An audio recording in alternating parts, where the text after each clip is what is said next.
वर्ध्यातील वायगाव ते बोरगाव आलोडा या मार्गावर असलेल्या पुलाची सध्या दुरावस्था झालेली आहे। मागील काही वर्षांपासून या नाल्यावर असलेल्या पुलाची ही दुरावस्था झालेली आहे।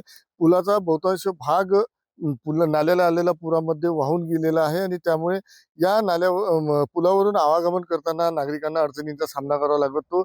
या नाल्याच्या अलीकडे आणि पलीकडे शेतकऱ्यांची मोठ्या प्रमाणात शेती आहे आणि त्यामुळे शेतकऱ्यांना अलीकडे आणि पलीकडे शेतीमध्ये जाण्यासाठी आवागमन करावं लागतं। मात्र शेतकऱ्यांची देखील मोठी अडचण होत आहे। सध्या खरीप हंगाम सुरू आहे आणि अशा स्थितीमध्ये शेतकऱ्यांना बियाणं, खत, कीटकनाशक असो किंवा इतर शेती साहित्य असो शेतामध्ये नेणं गरजेचं असतं आणि मात्र सध्याच्या या पुलाची दुरावस्था झालेली असल्यामुळे शेतकऱ्यांना देखील आवागमन करताना अडचणींचा सामना करावा लागतो, मोठा त्रास सहन करावा लागतो।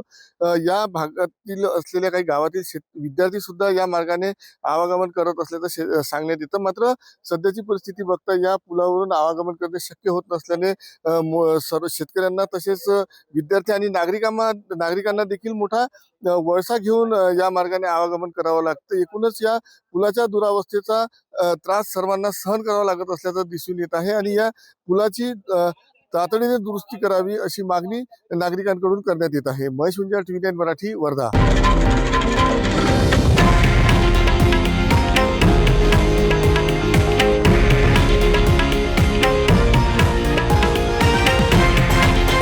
हे आहे देशातील नंबर 1 न्यूज नेटवर्क आणि आपण पाहत आहात TV9 मराठी, एकमेव।